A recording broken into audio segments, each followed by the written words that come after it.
You got two of the top teams in the ACC, and excluding Notre Dame and North Carolina, Louisville.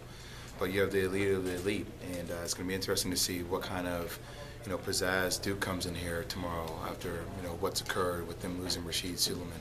Will they be able to corral and come together as a team? Especially they're going to face some adversity coming into one of the top defensive teams in the nation, and this UVA team. After doing research, is so funny because we love to hype up matchups, especially hypothetical matchups, and the average margin of victory for UVA is 19 points per game. The average margin of victory for Kentucky and SEC play is 19 points per game. So, both these teams are great, and they're an even kill, and it's going to be great to watch. Tony Bennett talked about how Virginia has a lot of experience, but Duke has a lot of young talent. Mm-hmm. Just from your experience, does that, having the experience and playing in big games sometimes have an advantage over being talented? Yeah. I think the one thing that every coach would love to have is talent. I think Tony is very fortunate that he has a great blend of talent and experience. And I think this is one of the most athletic UVA teams I've seen in a long time. I was even joking with Roger Mason the other day, like, man, you guys could use somebody like Justin Anderson back in the day. And, their ability to cover so much ground quickly, and then their understanding of the system in which they run. And it's a different system. It's a system that people are still trying to figure out. I can't tell you, it's so interesting as a guard if I had the ball on the wing and all of a sudden somebody's shading me, sending me towards the middle, and that's the pack line defense. And you think you have it, and all of a sudden you take one dribble and you see two other guys that are waiting to help, so there are no gaps to get into. I think Tony Bennett's system is great, and the way he's able to dedicate that system to each person, the way they understand personnel, is also something that takes it to a different degree. So, look, he has a great blend of talent and experience, and I think we all expect big things from UVA hoops.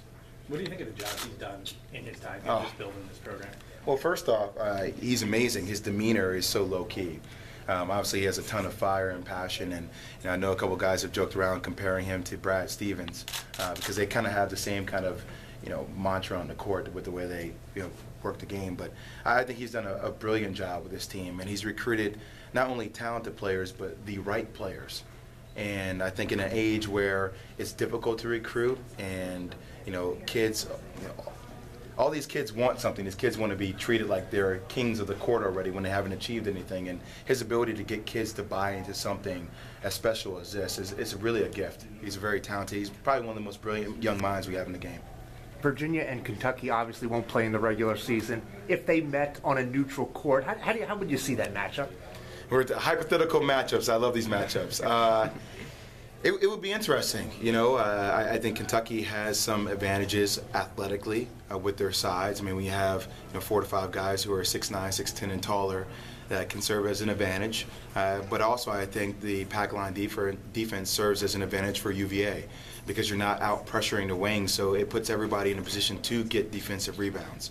So I think that could be interesting. And also, look, a lot of teams have tried to play zone against Kentucky, and if they have a difficult time shooting the basketball, that can serve another team's advantage. And I think that's the same way UVA would play. They wouldn't play zone, but that gap defense and contest softly on certain players as opposed to others.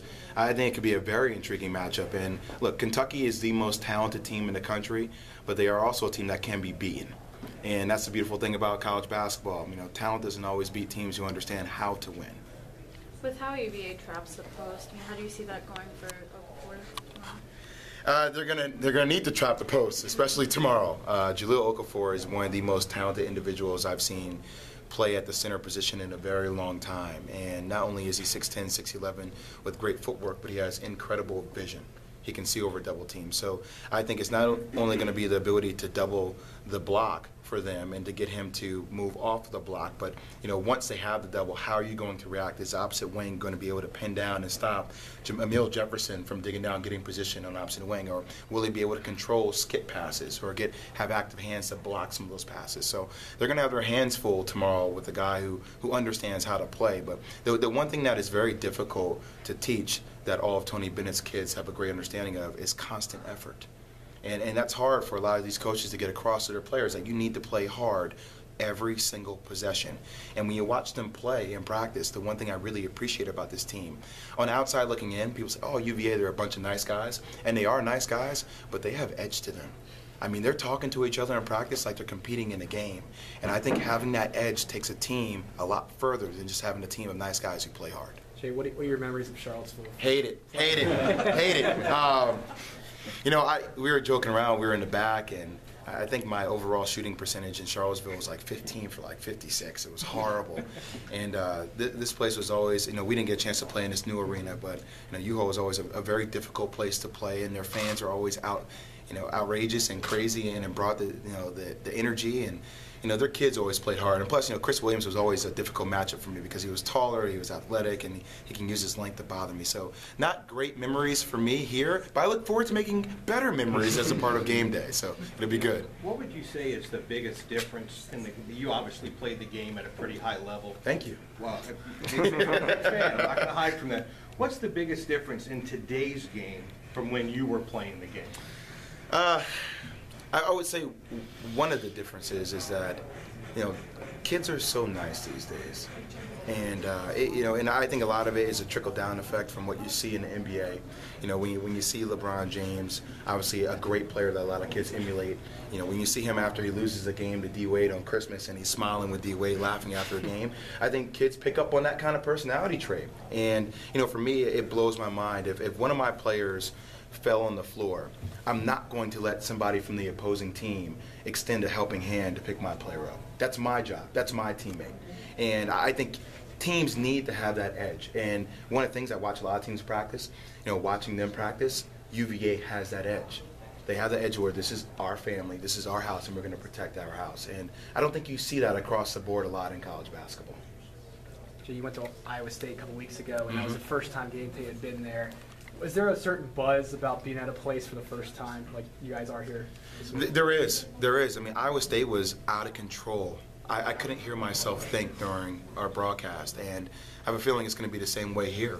You know, there's and it's nothing against, you know, teams who are blue chip programs that, you know, come in and obviously they've had game there before, but and when you come to a new place, there's a level of excitement that it picks up a couple of notches, and there's no doubt that I have familiarity with this place, and I know what kind of excitement and energy they bring on a consistent basis. So now the fact that we're here to build this game up even more, I guess because I let the hat out of the bag earlier.